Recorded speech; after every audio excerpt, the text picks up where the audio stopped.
Hello everybody, it's Lucas Mackintosh here and I'm back with some more Perfect Dark for the Nintendo 64. Thank you so much for taking the time to check out one of my retro Let's Play videos, I really appreciate it. If you are indeed enjoying my content and would like to see more, then why not hit that subscribe button, because what it means for you lovely people is you will be instantly subscribed to my channel and notified every time I upload a new video, and I've got new content coming each and every single week. Okay, so this is a commentary filmed after I've done the gameplay. I am on the final level now guys on Perfect Dark on Special Agent mode, the Skedar Ruins. Well, there are two bonus missions to do after that, which I will be doing at a later date, but this is essentially the final level of the main campaign, where I have to head into the Skedar sort of holiest place, as Elvis would put it, and take down the Skedar King, as well as do a few tasks at the same time. Now this is a two-parter video, so essentially it didn't take me that long to sort of kill the Skedar King, and I'll be honest with you, once you know how to do it, it's really simple. In fact, the whole level is not as difficult as I thought it was going to be compared to GoldenEye. So let's see what I have to do. Let's just see my objectives. Okay, so we did the attack ship last time. Alright, Skedar Ruins Battle Shrine. As you can see, there's Mr. Blonde's Revenge to do, which I will be doing in another video. So that's on agent mode. So special agent, I need to identify temple targets, activate the bridge, gain access to the inner sanctum, and assassinate Skedar leader. Okay, so there's a cutscene coming up now. I will see you after that, where we will crack on with the mission. This is the Skedar fanatics' most holy place. They believe this planet is sacred ground. The battle shrine is located at the most holy part of this holy planet. So let me get this straight. It's holy. But there's more to it than that, isn't there? Yes. In all of the time that we Mayans fought the Skedar, we never found this place. We knew that until it was destroyed, the war would never be over. We fought the Skedar to a standstill. We earned a ceasefire, but we always had to be on our guard. Destruction of this place would mean a chance of true peace. Then we have to be certain that no fanatics survive. I'll go in and take out the leader. You'll have to summon the Mayan fleet to level the shrine. If you're caught on the ground when the fleet gets here, you won't stand a chance. That's a mistake I don't intend to make.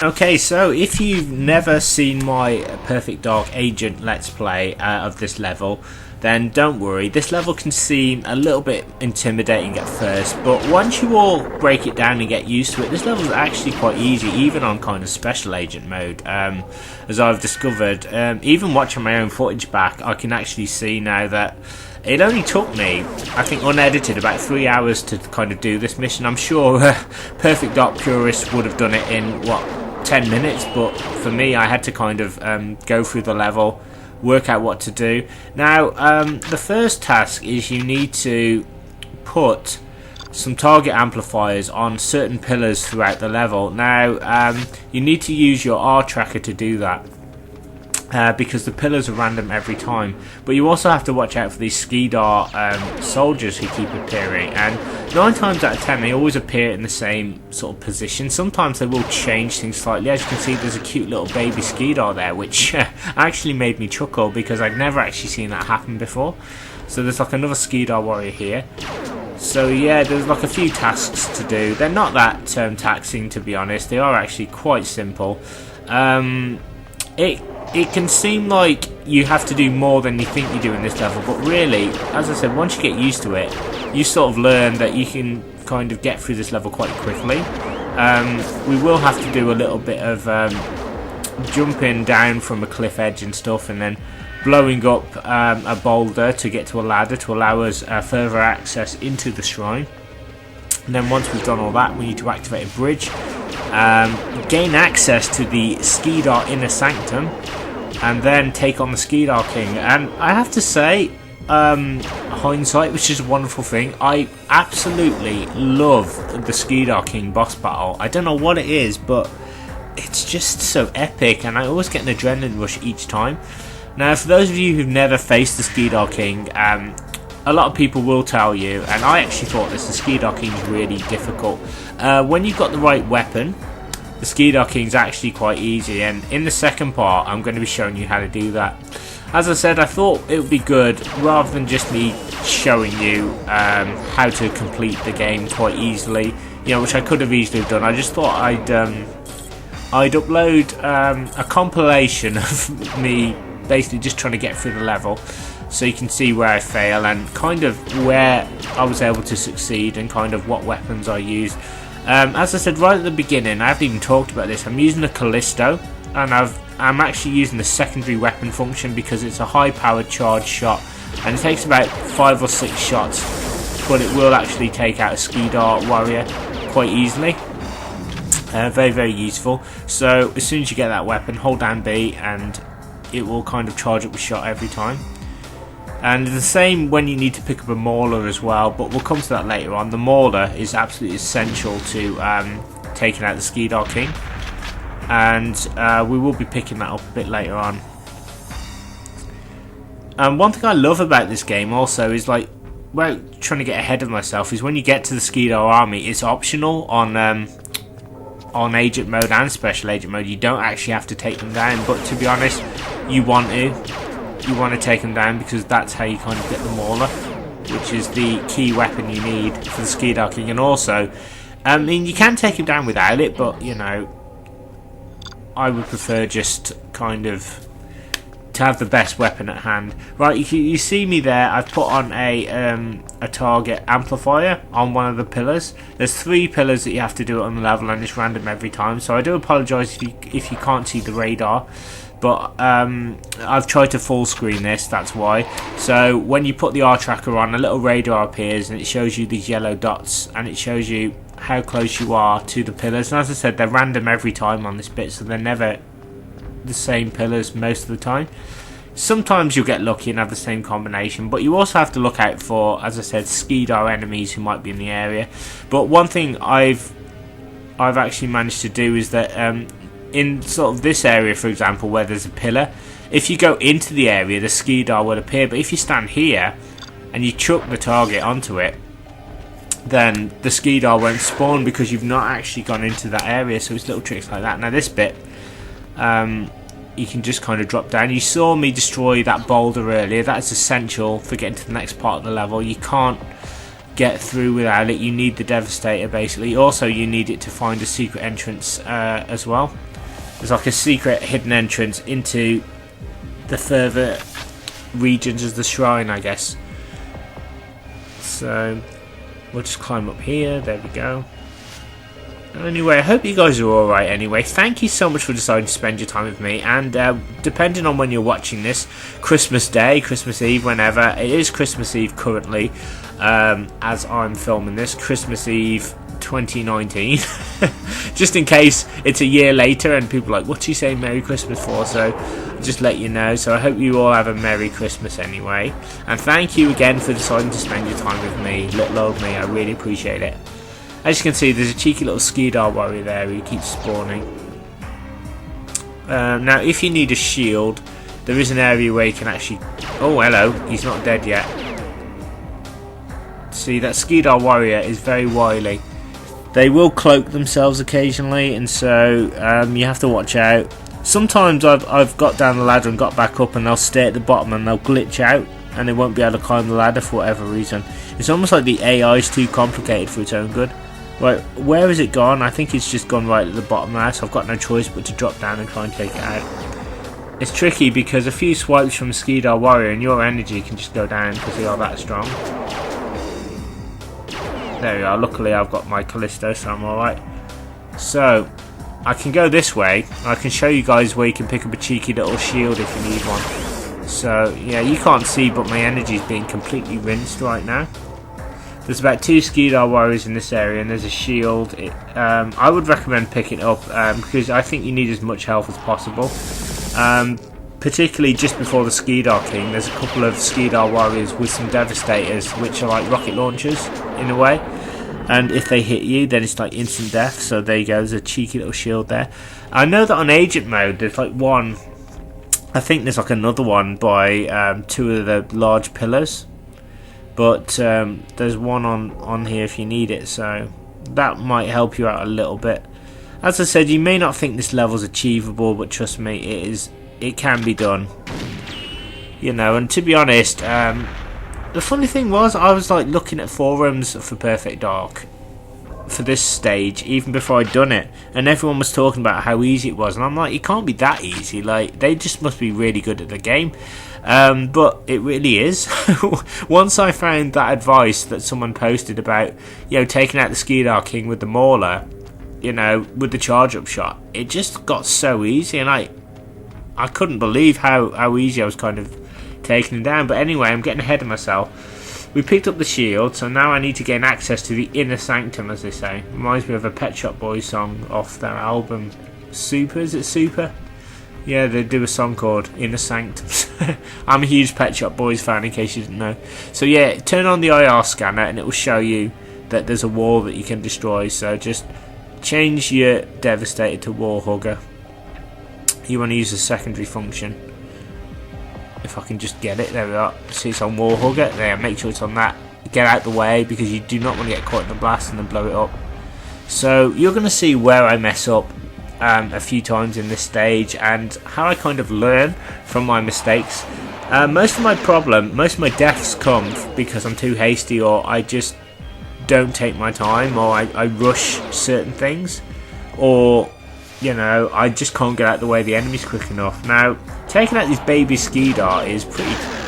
I don't like doing this because they just look so cute. I'm always like that in video games. It's just like cute little chicks that you have to kill or something like that. I'm like, I don't want to, because they just look so adorable, and they're young and they don't know any better, but they are deadly. Trust me, you want to wipe them out, because again, they can really rinse your health. So in many ways, it's best to kill them. If you're struggling to see them, because it does get a little dark, turn on the IR scanner and that will help you. As you can see, it's very Metal Gear Solid. That's what I love about it. It's kind of why it does come in useful. So yeah, I figured I'd do a two-parter today. So now we need to go and activate the bridge. So to do that, we need to pop in this room, and we need to put this little I guess this little rock thing on the pressure pad, and that will raise the bridge. Apparently it's supposed to anyway. I hope you guys don't mind. I'm going to have my cup of tea while I'm doing this. There you go, objective 2 complete. Let me have a sip of my tea. Oh, that's better. Now you need to be careful, because there's more little baby Skedar in the way. I just love it, you know. But as I said, you don't want to get them too close to you, because they can take your health down. Yeah, that's it, really. And I keep making comparisons to GoldenEye. I sort of can't help that. And the problem is, because I played GoldenEye for so many months, it's burned into my retina now that, like, this game is going to be just as hard as GoldenEye, and it's going to have infinitely spawning enemies. But I haven't encountered that so far in this game. You have a set pattern of enemies, so it's easy to memorise what you need to do, and the game's a lot more enjoyable for it. Don't get me wrong, GoldenEye's a fantastic game, but my god, is it difficult in parts, and downright cruel, I will say. And this is for like myself saying I'm an average gamer, guy. I'm not an expert gamer, really. I just kind of amble along, and I get lucky half the time. And GoldenEye, oh my god, it took me ages to work out how to do that, particularly some of the tougher levels. But this game, I love it much more than GoldenEye. I don't want to get into the debate as to which is better, because it's kind of, I mean, to be fair, yes, they use the same game engine, but they're both good for different reasons. I mean, I could do a video on that, which is better, but I don't know. I think it's a matter of opinion, really, and what you prefer. I mean, I like GoldenEye. I guess contradicting myself, because it is challenging, and it's challenging to the point that when you complete the challenge, you feel really good because when you overcome one. But this game's good because it's, as I said, you've got a set amount of enemies. 9 times out of 10, you don't have to worry about infinite guards spawning you. You know, it's much more user friendly as well. Now this bit you need to shoot and run away because these two Skedars have on the bottom floor have rocket launchers, so you need to move out of the way. Basically, a grenade launcher, so move because they will fire and they can wipe you out instantly. And there's also, to gain access to the inner sanctum as well, we need to sacrifice a weapon to the god of war, but that's essentially just kneeling down by an altar and placing your weapon down. So that's simple to do. You get down to an altar, you look down and you hold B, and whatever weapon you've got in your hand will be placed onto the altar, and the door opens because it's like you're giving up a weapon to actually get in. I mean, I give away my Devastator because, to be honest, I haven't got much ammunition for it anyway. It's quite a risky weapon to use because unless you you're at a long distance, the enemy's ahead of you, then using it can be quite risky, I find. Mind you, contradicting myself, I believe in part 2 I actually keep it, and I think I sacrifice my Falcon. I give that to the god of war. So, and I keep the Devastator. I'm sure I use it on the Skedar army. But yeah, this bit's really tricky because there's another one around the corner. So I just try not to get hit, but I always end up getting hit. I can use this kind of rotating pillar as kind of cover. It kind of reminds me of, has anybody seen Hellraiser 3 in that statue? Rotating, it kind of reminds me of that. Like, is it the end of Hellraiser 2? Where, like, Pinhead and, like, the Cenobites and they get trapped in the statue and the statue's going around. That's what it kind of reminds me of. I watch way too much Hellraiser, to be honest. Speaking of which, I recently purchased it on Blu-ray. I've got all 3 now, and, you know, a lot of people say 3's like, oh, I don't like 3. I really like 3. I think it's a great film. Particularly like the uncut version. There you are. See that? I've given up a weapon. That's what you do. It's the only way to get in. There's no other way in, from what I can understand. So you give up a weapon to the god of war. But anyway, yeah, I really like Hellraiser 3. I like all... I think Bloodline as well I really like, so I'm going to get that on Blu-ray if I can. But anything after that, it kind of goes downhill, because, like, you know what it's like when you go into a shop, like, for example, I went into CEX, and they had a second-hand copy of all the Hellraisers. I took it to the desk, and you know how, like, the staff stopped talking about it? Like, that always excites me. They're like, oh, you know, I really like the first and second one, but the third one I'm not too sure about. And, you know, you have a discussion with them about it. And I was agreeing with, I think, the one guy, because the series did kind of go downhill after that, because I don't think it had Clive Barker's involvement.